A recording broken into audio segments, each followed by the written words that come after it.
Advocate Anil വിളയിൽ, ഇപ്പം നോക്കൂ, ഈ ഇംഗ്ലീഷിൽ ഗുഡ് കോപ്പ് ബാഡ് കോപ്പ് കളിക്കുക എന്നുള്ള ഒരു പ്രയോഗമുണ്ട്. അത് നല്ല പുള്ളി ചമയുക. ഒരു ഭാഗത്ത് സജി ചെറിയാനെ പോലെയുള്ളവരെ ഇറക്കി ഇങ്ങനെ ഞങ്ങളിതാ ഭക്തിമാർഗത്തിലാണ് എന്ന് നാട്ടുകാരുടെ മുമ്പിൽ അങ്ങനെ ഒരു നാടകം കളിക്കുക.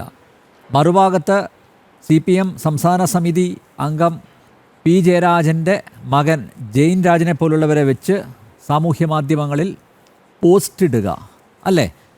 അപ്പോൾ നോക്കൂ, രണ്ട് ഭാഗത്തു നിന്നും ഉള്ള പ്രയോജനം ലഭിക്കും. അങ്ങനെയുള്ള ഒരു നാടകമല്ലേ ഇപ്പോൾ ഇവർ ആടിത്തിമർക്കുന്നത്?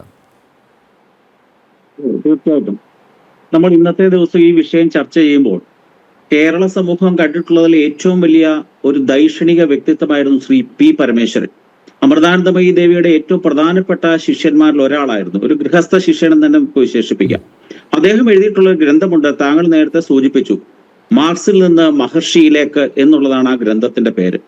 കേരളത്തിലെ വരുന്ന ആളുകളിൽ ഉണ്ടാകാൻ പോകുന്ന മാറ്റങ്ങളെ പറ്റിയുള്ള സൂചന എത്രയോ ദീർഘദൃശ്യത്വത്തോടു കൂടിയാണ് ശ്രീ പി പരമേശ്വർജി കണ്ടത് എന്നുള്ളതിന്റെ തെളിവാണ് ആ ഗ്രന്ഥം തന്നെ. അതാണ് ഇപ്പോൾ സംഭവിച്ചുകൊണ്ടിരിക്കുന്നത്. ആത്മാർത്ഥമാണ് എങ്കിൽ തീർച്ചയായിട്ടും താങ്കൾ ചോദിച്ചതിന്റെ ഉത്തരം ഇത് ആത്മാർത്ഥമായിട്ടല്ല. CPIM എന്ന് പറഞ്ഞാൽ CPM-ന്റെ പൂർണ്ണ രൂപം തന്നെ നമ്മൾ നോക്കുമ്പോൾ അതിനെ ഒറ്റ വാക്കിൽ തന്നെ പറയാം, ചരിത്രപരമായ മണ്ടത്തരം എന്ന് തന്നെയാണ് CPM-ന്റെ പൂർണ്ണ രൂപം. അല്ലെങ്കിൽ CPIM എന്ന് പറഞ്ഞാൽ ചരിത്രപരമായ മണ്ടത്തരത്തിന്റെ മാറ്റങ്ങളെന്ന് വേണമെങ്കിൽ പറയാൻ സാധിക്കും. എല്ലാ കാലത്തും അവർക്ക് അവരുടേതായ രീതിയിലുള്ള നിലപാടുകളുണ്ട്. ആ നിലപാടുകൾ എന്ന് വെച്ചാൽ കേരള സാഹചര്യത്തിൽ ഇലക്ഷനിൽ ജയിക്കുക എന്നുള്ളത് തന്നെയാണ് അവരുടെ നയം. മൂന്നാം തവണയും ഒരു സർക്കാർ ഉണ്ടാക്കുക, അതിൽ കൂടി കള്ളങ്ങൾ കാണിക്കുക, പണം ഉണ്ടാക്കുക എന്ന ലക്ഷ്യം മാത്രമാണ് ഇടതു മുന്നണിക്കും CPM-നും ഉള്ളത്. അതിന്റെ ഭാഗമായിട്ടാണ് പമ്പയിൽ അയ്യപ്പ സംഗമം നടത്തിയത്.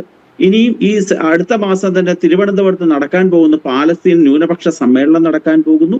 അതിന്റെ മറ്റൊരു പതിപ്പാണ് ഇന്നലെ ശ്രീ സജി ചെറിയാൻ അമൃതാനന്ദമയി ദേവിയെ കണ്ടത്. നമ്മൾ ഒരു കാര്യം ഒന്ന് ശ്രദ്ധിക്കുക, കേരളത്തില് എല്ലാ കാലത്തും കേരളത്തിലെ രാഷ്ട്രീയ സാഹചര്യങ്ങളെ പറ്റി പഠിക്കുമ്പോൾ എന്തുകൊണ്ടാണ് CPM ഇന്നും ഈ കൊച്ചു കേരളത്തിൽ മാത്രമായി നിലനിൽക്കുന്നതെന്ന് പഠിക്കുമ്പോൾ 1925 രൂപം കൊണ്ട രാഷ്ട്രീയ സ്വയംസേവക സംഘം അതിന്റെ 100-ാം വർഷം ആഘോഷിക്കാൻ പോവുകയാണ്. ലോകത്തിലെ ഏറ്റവും വലിയ പ്രസ്ഥാനം എന്ന രീതിയിൽ 100-ാം വർഷം ആഘോഷിക്കുമ്പോൾ ലോകത്തിലെ ഒരു കാലത്ത് ഏറ്റവും വലിയ പ്രസ്ഥാനമായിരുന്ന കമ്മ്യൂണിസ്റ്റ് പാർട്ടിയുടെ ഇന്നത്തെ അവസ്ഥ നമ്മൾ നോക്കണം. ഏകദേശം 1939 ഈ പിണറായിയുടെ സ്വന്തം സ്ഥലമായിട്ടുള്ള പാറപ്പുറത്ത് കമ്മ്യൂണിസ്റ്റ് പാർട്ടി കേരളത്തിൽ രൂപീകരിച്ചത്. പക്ഷെ ഒരു ഇഞ്ച് പോലും മുമ്പോട്ട് പോകാൻ ആ പ്രസ്ഥാനത്ത് സാധിച്ചില്ല എന്ന് മാത്രമല്ല, പടവലങ്ങ പോലെ താഴോട്ട് വളരുന്ന ഒരു പ്രസ്ഥാനം ഉണ്ട് എങ്കിൽ അതിന്റെ പേരാണ് കമ്മ്യൂണിസ്റ്റ് പാർട്ടി. കാരണം വ്യക്തിത്വമില്ലായ്മ, ആദർശമില്ലായ്മ, അവസരങ്ങൾക്കനുസരിച്ചുള്ള നിലപാടുകൾ എടുക്കൽ തുടങ്ങിയവയാണ് ഇവരെ സംബന്ധിച്ചിടത്തോളം സമൂഹത്തിൽ ഇവരെ അകറ്റി നിർത്തുന്ന പ്രധാനപ്പെട്ട ഘടകങ്ങൾ. ഇവർക്ക് എല്ലാ കാലത്തും ഈ കഴിഞ്ഞ കുറെ ദിവസങ്ങൾക്ക് മുമ്പ് വരെ, പ്രത്യേകിച്ച് അയ്യപ്പ സംഗമം നടക്കുന്ന കാലത്തിന് തൊട്ട് ദിവസം മുമ്പ് വരെ ഇവര് കേരളത്തിൽ ഹൈന്ദവ വിരുദ്ധമായ നിലപാടുകളാണ് ഒന്നാമത്തെ EMS-ന്റെ മന്ത്രിസഭ തൊട്ട് അയ്യപ്പ സംഗമത്തിന്റെ തൊട്ട് തലേ ദിവസം വരെ എടുത്തിരുന്നത്. അതിനുശേഷമാണ് ഇവർ ഹിന്ദുത്വ ഒരു പ്രീതി പിടിച്ചു പറ്റാൻ വേണ്ടി ഇത്തരത്തിലുള്ള ഉഡായിപ്പ് പരിപാടികളുമായി പുറത്തിറങ്ങിയിരിക്കുന്നത് പൊതുസമൂഹം എല്ലാവരും തിരിച്ചറിഞ്ഞു കഴിഞ്ഞിരിക്കുകയാണ്. നമ്മൾ ശ്രദ്ധിക്കുക, കേരളത്തിലെ കമ്മ്യൂണിസ്റ്റ് പ്രസ്ഥാനത്തിലെ എല്ലാ നേതാക്കന്മാരും തലയിൽ മുണ്ടിട്ടുകൊണ്ടോ അല്ലെങ്കിൽ രാത്രിയിലെയോ അതിരാവിലെയോ നേരിട്ടോ ക്ഷേത്രങ്ങളിൽ പോവുകയോ അല്ലെങ്കിൽ ഭാര്യമാർ വഴിയോ മക്കൾ വഴിയോ ക്ഷേത്രത്തിലൊക്കെ പോയി പൂജകളും അവിടുത്തെ ചടങ്ങുകളും നടത്തുന്ന ഭക്തന്മാർ തന്നെയാണ്. അവരെ സംബന്ധിച്ചിടത്തോളം കമ്മ്യൂണിസ്റ്റ് ആശയം എന്ന് പറയുന്നത് നിരീശ്വരവാദമാകാം, അല്ലെങ്കിൽ ദൈവവിശ്വാസം ഇല്ലായ്മയായിരിക്കാം. പക്ഷെ ഇവരൊക്കെ ആത്യന്തികമായി ഭക്തന്മാർ തന്നെയാണ്.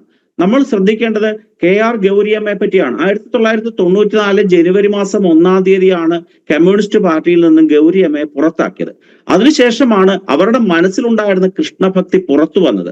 2001 ജൂലൈ മാസം 8-ാം തീയതി ഗൗരിയമ്മയുടെ 83-ാം പിറന്നാൾ ദിവസം ഇതേപോലെ മാതാ അമൃതാനന്ദമയി ദേവിയുടെ പിറന്നാൾ പോലെ തന്നെ ഇവർ അമ്പലപ്പുഴ ക്ഷേത്രത്തിൽ ഒരു തുലാഭാരം നടത്തിയ കഥ എല്ലാവർക്കും അറിയാം.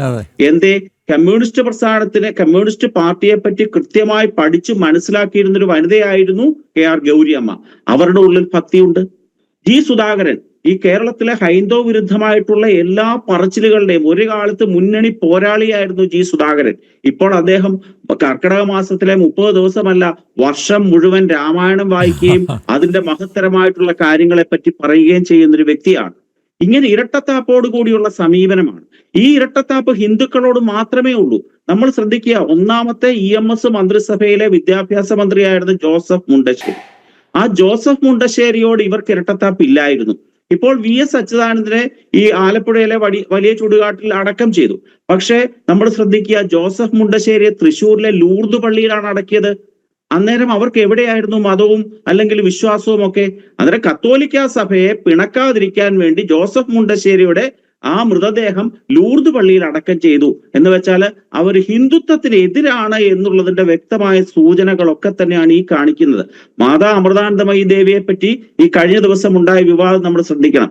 എനിക്ക് തമാശയായിട്ടൊരു കാര്യം ഈ സാഹചര്യത്തിൽ സൂചിപ്പിക്കേണ്ടതുണ്ട്. ഒന്നാമത്തെ വാജ്പേയി സർക്കാരിന്റെ കാലഘട്ടത്തില് ജ്യോതിശാസ്ത്രം ഒരു പാഠ്യപദ്ധതിയായി UGC അവതരിപ്പിച്ചപ്പോൾ കേരളത്തിൽ എല്ലാ ദിവസവും സായാഹ്ന ധർണ നടത്തിയിരുന്നു കേരളത്തിലെ CPM-കാരും DYFI-കാരും ഒക്കെ തന്നെ. പക്ഷേ ഈ ധർണ ഉദ്ഘാടനം ചെയ്തുകൊണ്ട് CPM നേതാവ് പ്രസംഗിക്കുന്ന ഞാൻ കണ്ടതാണ് എന്റെ നാട്ടിൽ. പക്ഷെ തൊട്ടടുത്ത ദിവസം അദ്ദേഹം എന്നെ പേഴ്സണലായി ഒന്ന് ഫോൺ വിളിക്കുകയാണ്. എന്തിനാണെന്നറിയാവോ? അദ്ദേഹത്തിന്റെ 2 പെൺമക്കളുടെ വിവാഹം താമസിക്കുന്നു. എന്നോടൊപ്പം പ്രാക്ടീസ് ചെയ്യുന്ന ഒരു അഭിഭാഷകന്റെ അച്ഛൻ വളരെ പ്രശസ്തനായ ഒരു ജ്യോതിഷ പണ്ഡിതനാണ്. അദ്ദേഹത്തിനെ ഒന്ന് കാണാൻ ഒരു അപ്പോയിന്റ്മെന്റ് മേടിച്ച് തരാമോ എന്ന് ചോദിച്ചുകൊണ്ട് എന്നെ ഫോൺ വിളിച്ചതാണ് എനിക്ക് ഈ സന്ദർഭത്തിൽ ഓർക്കാൻ സാധിക്കുന്നത്. കാരണം മൈക്ക് വെച്ച് എന്തും പറയുകയും പക്ഷെ നിത്യജീവിതത്തിൽ ഇത്തരത്തിലുള്ള ഇരട്ടത്താപ്പുകൾ കാണിക്കുകയും ചെയ്യുന്ന പ്രസ്ഥാനമാണ് CPM. അതാണ് പരമേശ്വർജി പറഞ്ഞിരിക്കുന്നത്. ഇവര് മാറിക്കൊണ്ടിരിക്കുകയാണ്.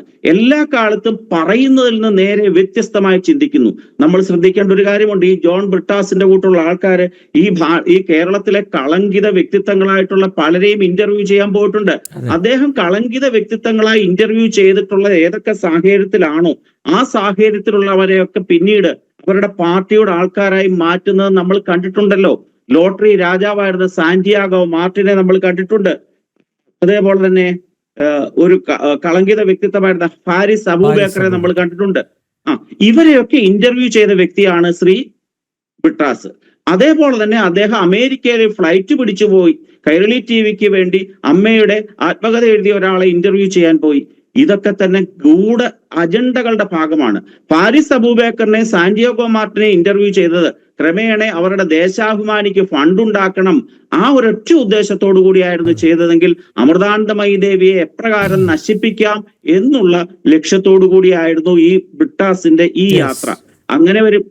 തീർച്ചയായിട്ടും ഇത്തരത്തിൽ ചരിത്രപരമായ മണ്ടത്തരങ്ങൾ എല്ലാ കാലത്തും എഴുന്നള്ളിക്കുന്ന ഒരു പ്രസ്ഥാനം ഉണ്ട് എങ്കിൽ അത് CPIM തന്നെയാണ്. ഇവർ മാറുക തന്നെയല്ല, ഇവർ ഓൾറെഡി മാറിക്കഴിഞ്ഞ് എന്താണ് മാറ്റം? പണം ഉണ്ടാക്കാനും വോട്ട് നേടാനും വേണ്ടി ഏത് രീതിയിലുള്ള മാറ്റങ്ങളും ഇവർ സ്വീകരിക്കും. ആ കമ്മ്യൂണിസ്റ്റ് പ്രത്യയശാസ്ത്രം തന്നെ സെമറ്റിക് മതങ്ങൾക്ക് തുല്യമായ ഒരു പ്രത്യയശാസ്ത്രം തന്നെയാണ് കമ്മ്യൂണിസ്റ്റ് പ്രത്യയശാസ്ത്രം. നമ്മൾ നോക്കൂ, ഖുറാനിൽ അധിഷ്ഠിതമാണ് എല്ലാ രാജ്യത്തും അവരുടെ പ്രവർത്തനം, ഇസ്ലാമിക പ്രവർത്തനം. പക്ഷെ ആ ഖുറാനിൽ നിന്ന് നേരെ ഒരുപോലെ തന്നെ സ്വീകരിച്ചിരുന്ന ഈ ഖുറാന് തുല്യമായിട്ടുള്ള മാർസിയൻ തത്വശാസ്ത്രം കാലഘട്ടത്തിനനുസരിച്ച് ദിവസങ്ങൾക്കനുസരിച്ച് മാറ്റിമറിക്കുകയാണ്. ഒരു കാര്യം കൂടുണ്ട്, CPM സമ്മേളനം മധുരയിൽ നടന്ന പാർട്ടി കോൺഗ്രസ് ആയപ്പോഴേക്ക് ഇവരൊക്കെ കോമാളി വേഷം കെട്ടിക്കൊണ്ട് തലയിലുമൊക്കെ ഏതോ വസ്ത്രധാരണം ചെയ്ത കാഴ്ച നമ്മൾ കണ്ടിട്ടുണ്ട്. അത് മറക്കാൻ സാധിക്കില്ല. SFIയുടെ സമ്മേളനത്തില് മുസ്ലിം പെൺകുട്ടികൾക്ക് പ്രത്യേകം ഇരിപ്പിടം കൊടുത്ത സാഹചര്യവും നമ്മൾ കണ്ടിട്ടുണ്ട്. അന്നേരം ഈ കോമാളിത്തരങ്ങളൊക്കെ കേരളം സാംസ്കാരിക കേരളം എന്നാണ് ഇവർ പറയുന്നത്. അന്നേരം ഈ നിലപാടുകളൊക്കെ സംസ്കാരമില്ലായ്മയാണെന്ന് കേരള സമൂഹം തിരിച്ചറിഞ്ഞു കഴിഞ്ഞിരിക്കുകയാണ്. അതൊന്നും കേരളത്തിലെ വോട്ടിനെ ബാധിക്കില്ല എന്നുള്ളത് തീർച്ചയാണ്. പിണറായി വിജയന്റെ ഭാര്യയും മകളും ദർശനം നടത്തുകയും ചെയ്തു. അതും പുറത്തു വന്നതാണ്. അല്ല, കൊടിയേരി ബാലകൃഷ്ണന്റെ ഭാര്യ മുട്ടറക്കാൻ പോയതും കഥ പണ്ട് നമ്മൾ കേട്ടിട്ടുണ്ട്. അതൊന്നും ഇല്ലാത്ത കഥയില്ല. അതാണ് ഞാൻ പറഞ്ഞത്. പൂമൂടൽ. പകൽ സമയത്ത് ഇവര് വളരെ മാന്യമായി കമ്മ്യൂണിസ്റ്റ് പറഞ്ഞുകൊണ്ട് നടക്കുകയും രാത്രിയിലും അല്ലെങ്കിൽ നേരം വെളുക്കുമ്പോഴും ഒക്കെ ഇവര് ഭക്തിയുടെ മാർഗത്തിലേക്കും പോകുന്നു. ഞാൻ വെല്ലുവിളിക്കുകയാണ്, മഹാഭൂരിപക്ഷം കമ്മ്യൂണിസ്റ്റ് നേതാക്കന്മാരും ഭക്തന്മാര് തന്നെയാണ്. അവര് നമ്മളെ പറ്റിക്കാൻ. ഇപ്പോൾ ആ പറ്റിയിട്ടൊന്നും പൊതുസമൂഹത്തിൽ നടക്കത്തില്ല. യെസ്. ശ്രീ ശ്രീകുമാർജി സൂചിപ്പിച്ചതുപോലെ കേരളത്തിലെ ചെറുപ്പക്കാർക്കൊക്കെ ഈ നവമാധ്യമങ്ങളൊക്കെ വ്യാപകമായി ഉപയോഗിക്കുന്നവരാണ്. മണ്ടന്മാരൊന്നുമല്ല പുതുതലമുറ. അവരെ വിഡ്ഢികളാക്കിക്കൊണ്ട് വോട്ട് നേടാമെന്നൊന്നും കരുതേണ്ട യാതൊരു സാഹചര്യവും നിലവിൽ കേരളത്തിലില്ല. ഇതൊക്കെ ഇവരുടെ ഇരട്ടത്താപ്പ് തന്നെയാണ്.